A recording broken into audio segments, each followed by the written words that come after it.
Hey, good people. Grits or cream of wheat? Who the hell is racist? Does anyone ever ask if they touch your hair? Black Like Me. You're listening to Black Like Me with Dr. Alex G., a podcast that invites you to experience the world through the perspective of one black man, one conversation, one story, or even one rant at a time. Here's Dr. G. Black Like Me. Hey, good people. Welcome back to another exciting episode of Black Like Me with Dr. Alex G. First, let me say that it is my sincere hope that you and your family are doing well, that you are doing your best at being mindful of the social distancing and washing your hands and everything you can do to be safe. I understand that none of us could have imagined the ugliness of this pandemic, but it is here. It's making us look at a new normal. I need to make sure that you all are safe. Just a couple of other things as we do. I like to welcome new Patreon supporters, and our latest patron is Alexandra. And Alexandra is a dear young lady from here in Wisconsin, and she is my niece. So special shout out to Alexandra. Thank you for being our most recent patron, and honey, I appreciate that support. I also want to say that we've been noticing a lot of downloads in the last several weeks from the UK. And so if you're in the UK, please reach out to me. I want to know how you found out about it, who you're listening to it with. And so if you're from the UK, find me on Twitter at Alex G Jr. or go to alexg.com. That's my name, .com/contact. There's a section at the bottom of that drop-down window where you can give comments on Black Like Me. I would love to know how the folks in the UK have gotten connection with Black Like Me. So as you all know, I've been talking about the blaring health disparities in the state of Wisconsin. In fact, I've entitled the series State of Emergency. And we don't know what it is about Wisconsin, although we will find out, that causes such disparities. That's in home ownership between blacks and whites, reading levels of elementary children and middle school children, high school graduation rates, mass incarceration, mortality rate of black and white infants. It's crazy. It's if we are living in this perpetually parallel system where blacks are on one trajectory and whites are on another. And we want to find out what's going on because we think that this is happening in other parts of the country, but it's hit Wisconsin the worst. And so I originally reached out to Dr. Luther Gaston, my guest today, because I wanted to talk about health disparities between blacks and non-blacks, particularly blacks and whites in Wisconsin. But now we find ourselves in the middle of COVID-19, this worldwide pandemic, and it would seem just so much more appropriate to talk a bit about that, its impact on African Americans, and whatever. And we may or may not get into some of the other things that we wanted to discuss, but we thought that it would be important for me to talk with this African American physician about what's going on. A little bit about Dr. Luther Gaston. He is an OBGYN. He is also associate professor in the University of Wisconsin-Madison School of Medicine and Public Policy.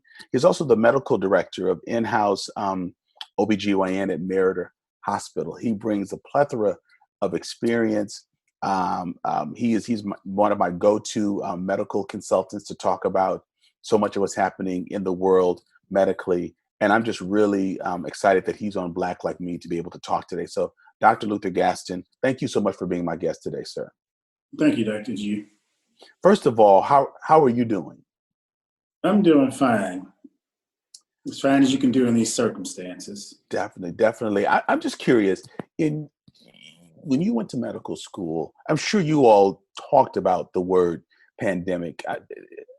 Did you ever think in your lifetime you would be practicing medicine in the midst of probably the greatest, scariest, most dangerous pandemic in I don't know how many centuries? Well, at the time when I was late college, early medical school, the biggest threat infection-wise was the rising rate of cases of an unknown virus that was causing disease in predominantly gay men in this country. And that disease ended up being termed the human immunodeficiency virus, HIV/AIDS. Right. And we saw the full spectrum of that virus develop in Chicago, the Chicago area, because at the time we had no treatment for it. Now we have treatments that made it into a chronic disease and so forth. But I did experience not the scare of this level, because it wasn't in the pandemic type of range where Sure. it was initially confined to certain groups. And as part of mass incarceration, that disparity changed from certain groups to more heterosexual, homosexual African Americans. So, but this appears to be affecting every walk of life with the coronavirus. The young, the old, the rich, the poor, any racial ethnicity, country. This has no boundaries at the present time. Got you. I got you. And so I'm just sure people who are listening just want to know, how do you mentally prepare yourself to go into the hospital, to go into these spaces to care for folks? I know that, I think the Hippocratic Oath is a real thing, but I'm also just wondering mentally, how do you get ready to go into these spaces knowing you're facing people who have a deadly virus? What's that like every day? Well, I have to do it tonight. Really? Yes. I'm fortunate that I'm at least not like my colleagues in the emergency department, in the ICUs and internal medicine floors, who are confronting it in much higher proportions than I would as an obstetrician. However, it did dawn on me this weekend, pulling into the physician parking space, the enormity of the job that we do on a daily basis. I can't say there wasn't a little anxiety, but what I did what my mother taught me years ago, which was prayed and take a deep breath. I realized I was walking into a space that threatened my life potentially, because I have one of the severe risk factors for serious illness and death, which is I have moderate asthma. And that I had to go in and do my job.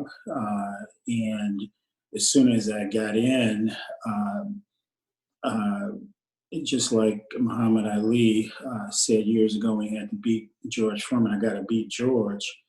I had to beat the coronavirus. And so I got to do whatever I can to keep patients safe, providers safe, and have least the patients and providers that I work with the least minimally impacted by this disease. And I have to do that in any capacity that I can do. So I took that fear and turned it into a strength.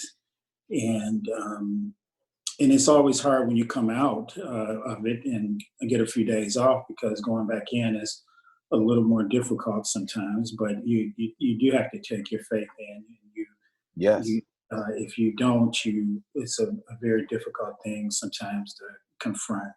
Mm-hmm. So you're an OBGYN, so you're delivering babies during this time. You and your colleagues are delivering babies. How frightened are mothers who are coming in to deliver babies with all of what's going on? They've got to just be petrified. I think that I've been reading a lot about the stress. I haven't noticed patients being overly consumed by it. I do notice people coming in sometimes with them and their partners or husbands with masks on. I think that we've tried to make this as normal as possible for them. We have implemented some restrictions, such as you can only have one visitor or partner. All right. So forth, and that's applied a little bit of stress, because then the patients don't have their typical support, which are other family members or a labor support person like a doula. But we've tried to.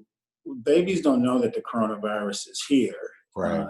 Like when I was born in 1966, I didn't know the strife that was going on in America. Babies continue to come out regardless, and so we can't really control that. Our job is to be there for the mom and the baby to make sure this situation is safe for them. And the rest we'll have to deal with slowly as we find out more about the disease. There's a lot of unknowns still about how the coronavirus affects pregnancy, the pregnant patient, and the baby. And we're going to be finding out that some of that data, hopefully in the next few months. Sure. What are a few things about the COVID-19 that we know today that we didn't know, say, 3 weeks ago? You know, I keep hearing my colleagues are saying this changes every day. This changes every day. Just in the medical profession, are there 2 or 3 things that we know about how long it takes to incubate, how it spreads, anything that's just clearer today than it was, say, March 1st? Well, I think that some of that has to do with how our federal government has rolled out some of their information in a very slow form that has not always benefited us in terms of prevention of disease. We still have counties and states that will not implement a stay-at-home order. And Still, I mean, there are places that are still. Florida's where Disney Right. World, it still does not have a stay-in-place or stay-at-home order. There are still some resistant portions of this country. There were 1 or 2 pastors that were arrested over the last week for holding service and endangering their church members. Right. I heard about that. I'm a pastor, and I think they should have been arrested. I mean, I think Yeah. that's criminal to gather people during these times. But yes, Yeah. I didn't know it was 2 churches. Wow. Yeah, so what we're starting to know is where our peak in cases will be in the country and Wisconsin. Our peak in Wisconsin may not be until sometime mid to late May. The peak probably will vary state to state, but the longer we do not implement our social distancing measures and protective measures, the longer we will be in this war with this virus. So we're getting, from a medical profession wise, we're getting more information from the front lines of how to handle this disease and the critically ill. Because places like New York are gaining a lot of experience in doing that. So Sure. it's not helpful to the lay public to hear some of those things, but we are gaining more clinical experience with how to handle the virus that we may not have known a month ago. I think we have implemented social distancing that we did not have a month ago that has significantly impacted the curve. It has. I was curious about that. That has impacted the curve. That has, particularly places. I'm from Chicago, and the number of cases in this last week would be a lot more, and this upcoming week would be a lot more if we had not implemented social distancing. So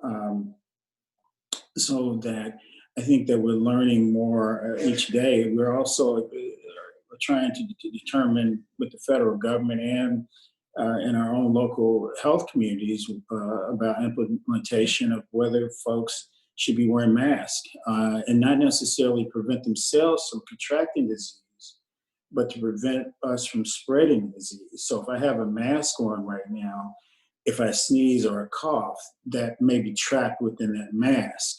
And so when I go to Whole Foods or go to Pick and Save or wherever, we don't want to be transferring germs to folks who are just coming out every day trying to help us live just a little better quality of life. So I think that one of the things that we'll be looking at from the federal government over the next week will be to see if they will implement masking of everyone when they're in public, or at least suggest that they implement some type of, whether it's a cloth mask or a regular kind of medical mask. I think this will likely be the next thing coming down the road for us to try to reduce the number of infections, because we're at rate. Illinois yesterday had over 900 new cases. 900 new cases. In one day. And Oh, so we don't look at large population centers like Chicago and New York. We're going to be in deep trouble in terms of the number of cases. with those large numbers in Illinois, is that predominantly Chicago? Are we seeing it in larger areas?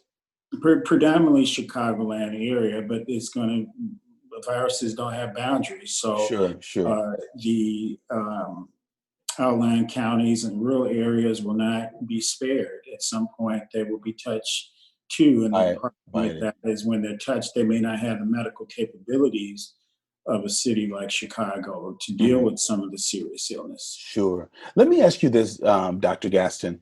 One of our youth directors, or my youth director in our program, the nonprofit that I run, Nehemiah, says that she feels that young people aren't grasping the seriousness of this because much of it's in writing or on CNN or news. She says that the community should do better at providing public service announcements to talk about the seriousness of this. So I want to just have this segment so that parents who are listening can share this with their young people. This isn't a game. This is contagious. And so these corona parties, these gatherings are very, very dangerous. And I think maybe because young people heard that they are not vulnerable or at risk, that it's mainly something that's attacking older adults, that somehow they might have some false sense of invincibility, immunity, immortality. Am I safe in stating that young people are at risk, and not only of harm to themselves, but harm to the older people they love if they do not listen, if they do not take heed to the warnings? I sound like a pastor saying that. They don't take heed to the warnings of social distancing and hand washing. I mean, is it possible to overstate the importance that they adhere to these rules? And if they listen and understand, they can help spread the disease and death to people if they don't take this seriously. Is that correct? Oh, absolutely. I think this has been part of the profit over people problem in America, in the world. I'm sorry, what was that phrase again? Profit over people. All right. Sure. The reason is that we put profit in front of the health of our people. So when you look at young people have made up 30 to 40% of the hospitalizations from the coronavirus, at least in the CDC report. We just had our first infant die in Chicago. I read that. Coronavirus. When we look at medical studies, we look at, is a research study valid internally? That means, do we have the fundamentals of that research valid for our population being studied? Mm-hmm.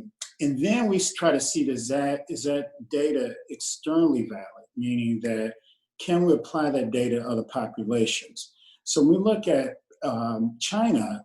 Typically, you can see the data just in the United States. Asian people are the least obese people in this country.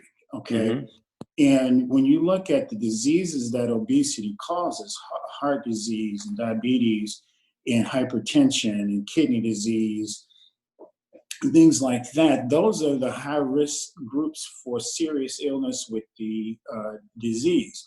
Mm-hmm. So when we look at Asia and say, well, their young people are doing better or their people are doing this, that may not apply here because our people are likely unhealthier, likely more obese. And so we may see a bigger share of disease, of serious illness and death than they actually see. And we've actually, I think, surpassed them in deaths in the United States. I just read that we did. So there are a couple of things. One is that even if the young people, we are having young people placed on life support. Mm-hmm. There's no question about it. Young people are getting serious disease. Occasionally, young people are dying.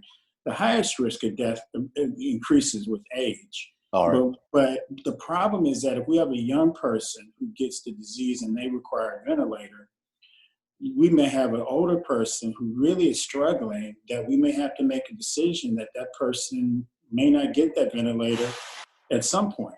And places like New York may have to make that a lot sooner than places like Madison because their population is a lot denser than Madison. So even if they don't, so let's say even if they do survive and they have mild illness or they have no symptoms, they then can go home to their parents who may have morbidities that link them to serious illness or death. Mm-hmm. They could wipe out a part of their entire family if they're not careful. Sure. And so it's not just about them and their situation. I had this talk with some medical students a few weeks ago who were talking about buying some cheap air tickets. And like I told them, it's your duty to our people in our country not to take the selfish route out and decide that you can find a cheap flight somewhere. You get on a plane and you're transporting that coronavirus from state to state. So yes, young people are at risk for disease, and they also are more of a risk to transmitting that disease to more vulnerable populations. So they should be heeding all precautions. Definitely. Now, you talked about things that make people more at risk, like you mentioned you have asthma. That's not associated necessarily with obesity, but I'm curious about the things that are. I mean, so that's one serious consideration. Those who have bronchial deficiencies or illnesses or chronic lung disease. Chronic lung disease. So that's one thing that can hit you on any spectrum, but obesity, which leads to heart disease, you mentioned diabetes, hypertension. These are diseases that are so well known inside African Americans. In fact, these are the same diseases that can be early indicators of even dementia. I mean, I'm becoming more aware of dementia and Alzheimer's because my mom suffers from it. But these same diseases, because they weaken our system, can make people more prone to the disease. Do we know yet? Is anyone asking yet? Are we going to see a disparity in COVID-19 as it relates to ethnicity? Are we going to see? We already are seeing it. We already are seeing it in Milwaukee County. Every single death in Milwaukee County to date, at least the last time I checked a few days ago, has been African American. Oh my God! Really, every death in Milwaukee County is the largest county in the state of Wisconsin. Every single death has been African American. And so their health disparities always come into our mind because of differences in dissemination of health information, access to quality care. Okay. And also we're talking about disproportionate patient people that may be in poverty, that can't afford hand sanitizer or can't find it, or Lysol, or just all sorts of things that link them to higher risk of disease. They tend to be more obese. African Americans are the most obese population in America, according to CDC data. Almost 50% of us are not just overweight, but obese in America. And that links to a lot of the comorbidities that relate to serious illness. Wow.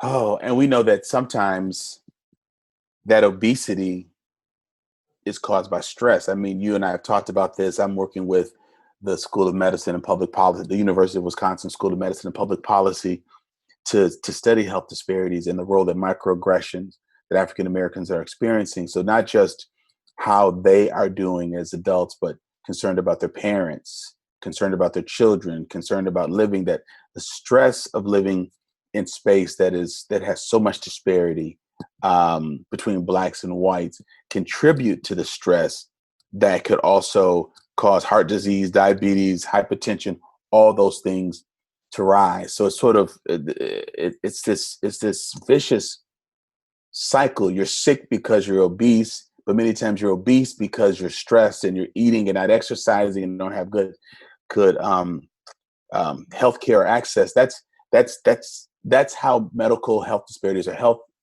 disparities for African Americans develop for folks. And I just have to take a breath or a moment and just think about that. Well, I come from the inner city of Chicago, and this is my opinion on the whole matter.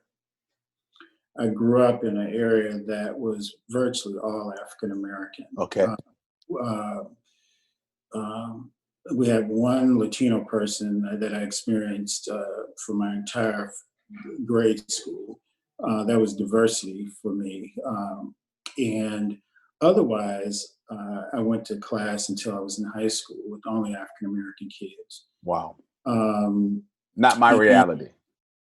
Yeah, and so the issue was that my neighborhood schools were pathways to prison. We call them a school to prison pipeline. And so the vast majority of African Americans in these inner cities are subject to schools that only lead them to poverty, right, and to jail. And it's intentional. It's not. This is not a coincidental thing. When I looked at the incarceration rates for African Americans, which we have an outbreak of coronavirus in the jail. Yes, we do. When we talk about mass incarceration, if you look at 1980 until, say, 2014, 15, 16, the prison population in Wisconsin used to be roughly a little over 250,000 people. Now you're looking at almost 1.5 million people in the criminal justice, that are in prisons right now. So, and this is where... That's across the nation, Dr. Gaston? Wisconsin. Okay, Wisconsin. And Wisconsin has the highest incarceration rate in the United States. It's higher than any other industrialized nation in the world. And it's the highest in terms of racial disparity. Yes. And so that all of that links to less stable homes. It leads to more poverty within communities, disenfranchisement. And as I was on a webinar on Saturday, that was fortunate, the National Medical Association, which is an African American physician organization, was fortunate enough to have the Surgeon General give a discussion of the coronavirus update. And as he said, in this country, wealth is health. And when we make up wealth is health. And when we make up a substantial portion of, when you look at African American children in poverty in Dane County, it's a substantial wealth gap in Dane County. Of course. Substantial wealth gap. And so for folks who are listening outside of Wisconsin, Dane County is the county that surrounds Madison. So it's the county where Madison finds itself. And so I didn't mean to cut you off, Dr. Gaston. I just want folks outside of Wisconsin to understand that's a heavily populated county, but it's a county where Madison is the seat of city, county, and state government. That those are all headquartered in Madison, and we in Madison, Wisconsin is in Dane County. So you're saying that the disparity between blacks and whites in Dane County is wide. It's noticeable. The disparities are shocking. And shocking. And the disparities in Wisconsin are shocking. And it was unbelievable when I saw some of the disparities. Just even looking at income gaps, it's over a $30,000 average household income gap between whites and blacks in Dane County.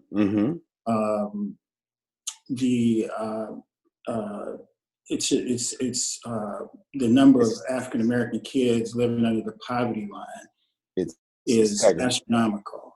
Well, what I appreciate about what you're saying, Dr. Gaston, I'm sorry to cut you off, but just when we talk about the disparity in prisons, we typically go to thoughts of being tough on crime and wanting to make sure that people have done wrong. that they are incarcerated. I know by being in this work that the majority of people in prison, particularly in Wisconsin prison, are not in because of violent rapes, murder, rape. Those things do happen. Those people do go to jail. That's who we think about when we think about prisons. And so that's not the bulk of what people are in there for. But the other thing that you're doing that I really appreciate is that you're not allowing us to look at mass incarceration in a vacuum. You're taking it right back to the elementary school levels. You're talking about this pipeline. So in a state that has off the charts disparity in its Black and white population in prison, it's not shocking to you or I that you can take this all the way back and begin to notice it in reading levels or non-reading levels of African American kids in, say, second and third grade, because you can't have that level of mass incarceration disparity and not have educational disparity. That is actually how you build that. That prison population and that disparity does not just happen overnight. Folks are groomed and pipelined into that reality. Is that correct? Absolutely. And the African American kids are disproportionately in underperforming schools. And that may not be necessarily the case in Madison in terms of the number of schools that's limited in the Madison area. But when you look at Milwaukee and Chicago, I can basically tell you what high school you went to, where you are what your income level approximately will be, because there's no way in some of these Chicago or Milwaukee high schools that you will make it to become a successful person coming out of some of these schools. This government knows it, the people know it. I had a couple that I delivered that said they moved from Boston. And I said, well, why did you move from Boston? They said, well, the public schools are horrible, and the private schools are too expensive. And as I was talking to them, and I was thinking to myself, if the public schools are so horrible, why do the Black kids in Boston have to experience those horrible public schools? You moved to Madison, Wisconsin to experience a better public school system. Why do those kids in Boston have to experience that? And I've been fortunate. My child, if you're the socioeconomic status where you can afford more, you can actually narrow some of those gaps, and that's very important because, like my sister and I, we went to Whitney Young High School, which is one of the top high schools in the state of Illinois, one of the best high schools in this country. A lot of famous people have come from Whitney Young High School, including the former First Lady. And all of us traveled approximately an hour to an hour and a half a day outside of our community by bus and subway, or bus and subway, or bus and bus. So however we got there every morning. For that education. So we could get an education. And that education changed their life.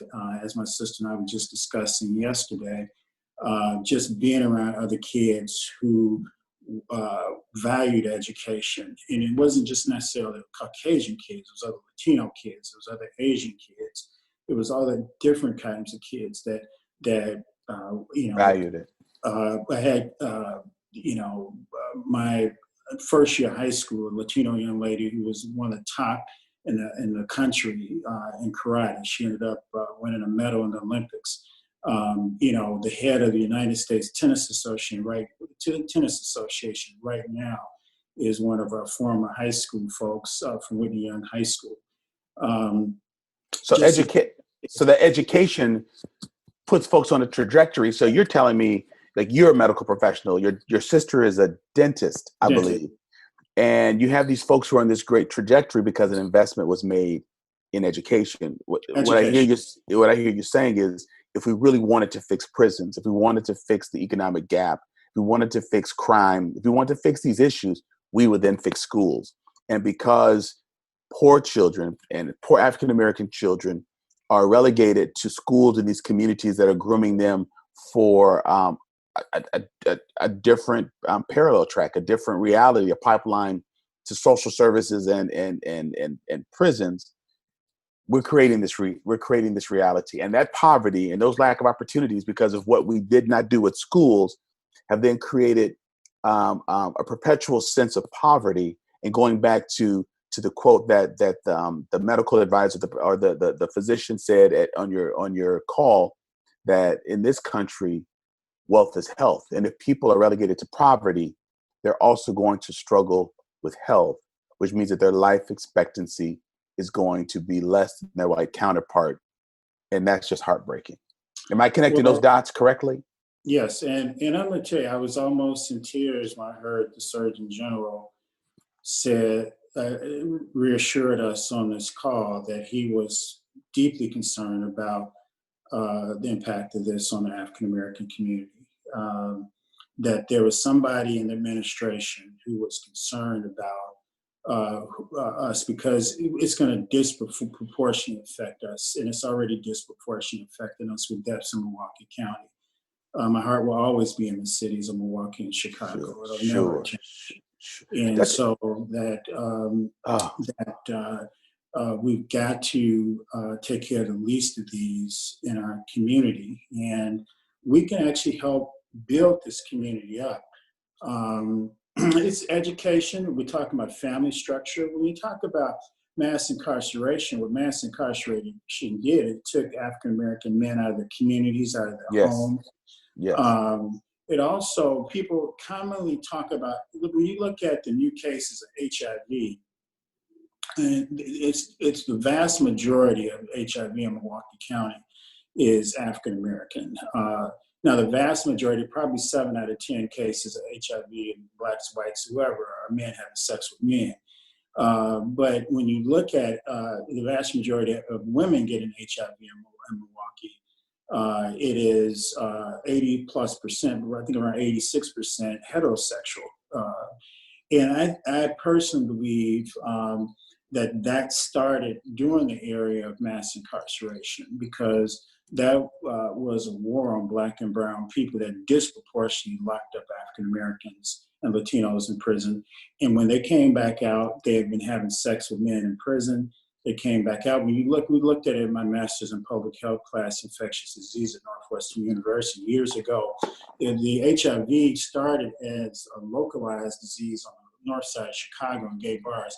And as mass incarceration and so forth increased, that disease spread to the south and west side of Chicago to more heterosexual folks.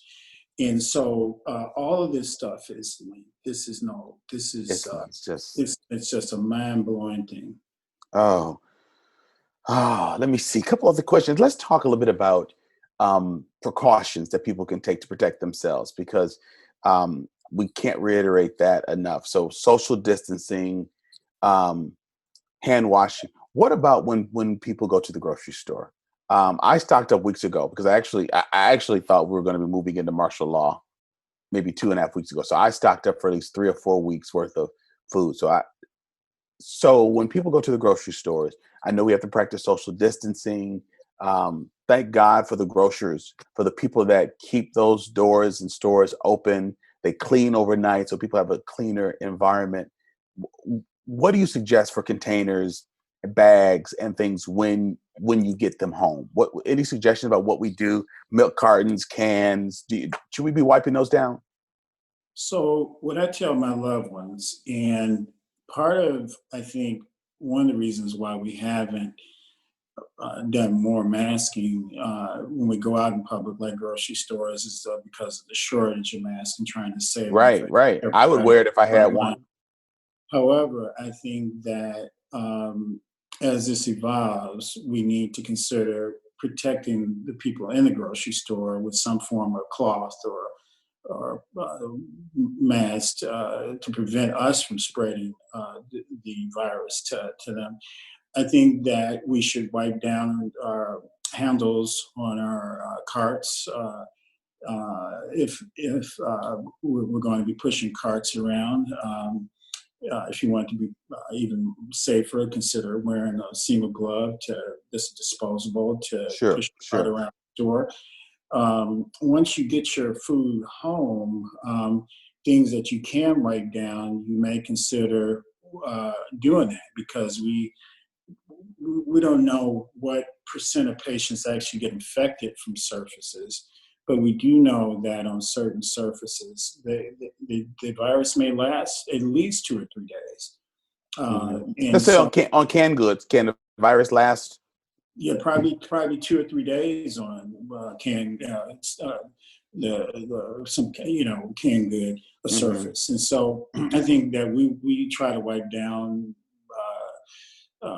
products that we can. Some things you can't wipe down. You can't wipe down grapes. I think that the stores need to change. There shouldn't be.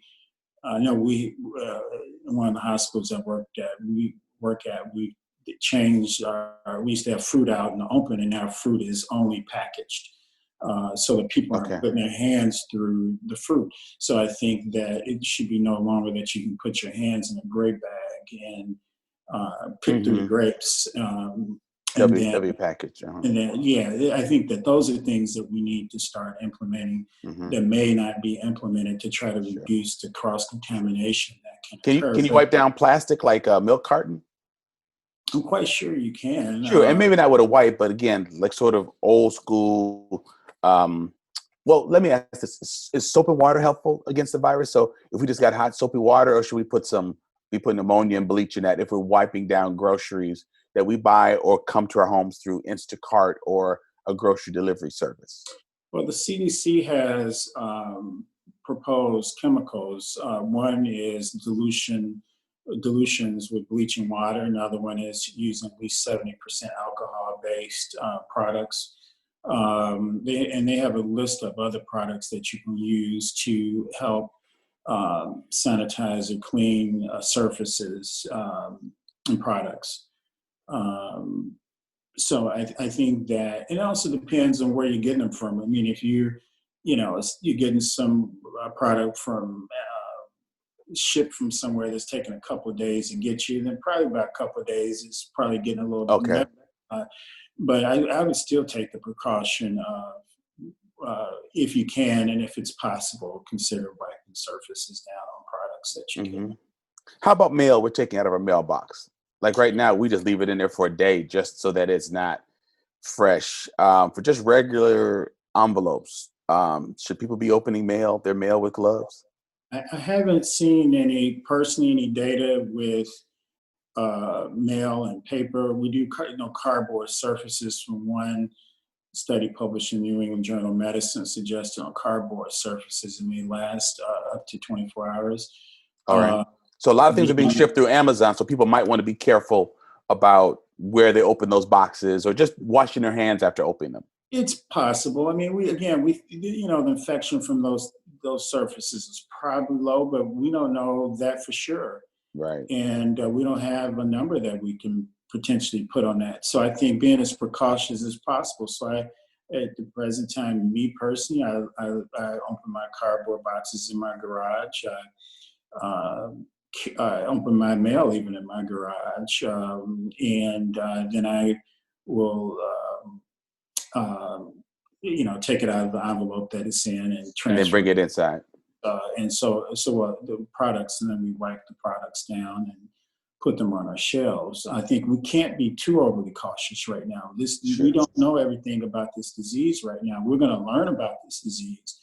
But the problem is that we don't want to learn about this disease through serious illness or death. No, you're absolutely right. Dr. Gaston, I don't know if you had a chance to read up on this, but my wife was sharing it with me last night. A lot of deaths in Albany, Georgia. I don't know what county that is, but there was a funeral, African American folks, and there was an outbreak of about 45 people getting sick. No, I think 45 deaths. I think it was more than that folks who got sick. Those are all African American people. But that funeral was in February. We weren't talking about huge warnings that I can remember. Social distancing was not something we talked about in February. So this incubated in people for about 10 days. And people didn't start showing signs until maybe around March 10th. I think the funeral was February 29th. I know there's so much that you got to read, but I'm just curious. Have you heard about what's happening in Albany, Georgia? I didn't hear about what's happening in Albany, Georgia, but I have heard in Seattle, Washington. I think it was in Washington State area where there's a choir from a church that got together, and a significant proportion, I think about half of them, the 60 people are infected, and a couple have died. And so in Chicago, they had to, unfortunately, the Chicago police had to speed up a funeral and disperse the crowd within the last few days. This is part of the problem with the disease. And this is why I had a long talk with my son about this last night, is that this disease is very socially isolating. I actually got a call Friday night as I was eating my dinner from actually a church member and Fountain of Life. And her mom is very ill with the coronavirus right now in another state. And they did not want to let her see her mother, make even decisions about her mother's end-of-life care. We hopefully changed that after a discussion, because I was very concerned, again, getting back to inequities, that she was not being given all of her rights as an African-American young lady to have an input on her mom's care. And so the next morning I texted the person who called me with her, and she said she had become much more empowered and was taking control of the situation. And but the whole point is that people are dying and by themselves. So if your wife gets sick with the virus, they will not let you in the hospital. Wow. Unless she is, at least in Madison, we have it where she has to be critically ill, if not on near death, to let you know, to see. So this is why it's very important for people are having to say goodbye in some other countries over FaceTime, because in Italy, some of these places won't let you see them even at their last, when they're dying. They're FaceTiming before they take their last breath. So, and as this outbreak, we're expecting anywhere from 100, 150,000, maybe 240, 50,000 deaths over the next couple of months. As this, as the death rate increases, I don't know that we're not going to implement some of those measures here in America at some point. And so that we have to be, this is why it's crucially important for us to take heed to the warnings that we're getting, because about social isolation, social distancing, about proper hand hygiene, about cough and sneeze etiquette.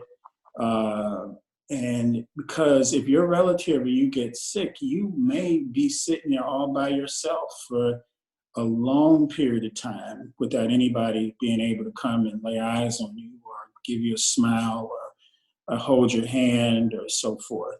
So this is a disease that I have not seen. I'm in June of 2020, I would have been out of residency 25 years. And I did 4 years of residency before that. So 29 years of having my MD degree. I've never seen anything like this in my entire life. It's beyond imaginable. Oh my goodness. But this has given us a lot to think about. Hey, this is Eli Steenlich, the engineer and editor of the Black Like Me podcast, and I just wanted to take a moment to tell you about Patreon, our service that lets you support the show. And we know that you all love the show and listen every week, and so if you want to keep supporting what we do, make sure you go to patreon.com/blacklikeme. It's never been easier to give to the show and support it. We have a new $2 level, which is cheaper than a cup of coffee. So go ahead and go over to the website, patreon.com/blacklikeme, and make sure you keep the content coming.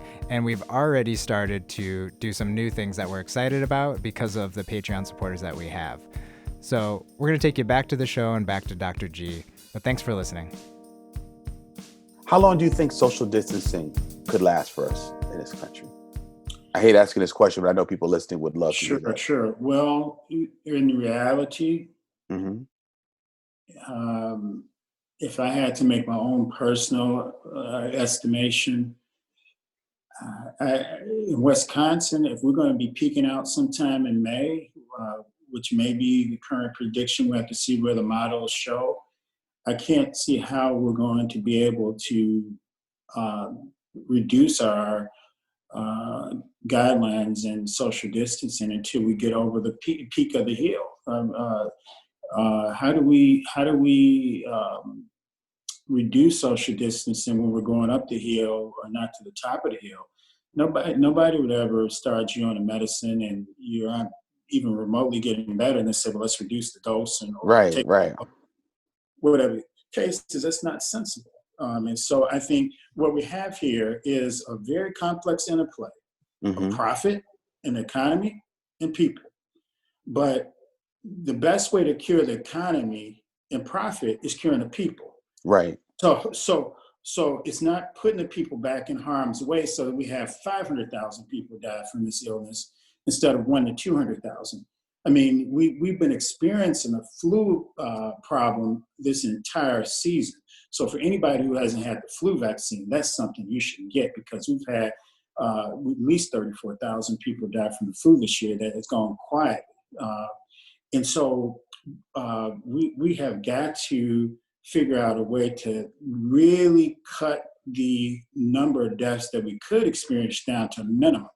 And that is through social distancing. It probably at some point will be through us masking so that we don't spread the germs to other people. I already masked myself. I will walk in that hospital today masked. It'll be through proper hand hygiene, so forth. And if we don't do that, if we put profit over people, we will experience death, devastation, and destruction. Got you. I got you. That is helpful. I have a nephew with COVID-19. He's late 30s. He's in Texas. He thinks he may have. We're still trying to figure out how he got it. He's still trying to figure it out. He was at church the week before that.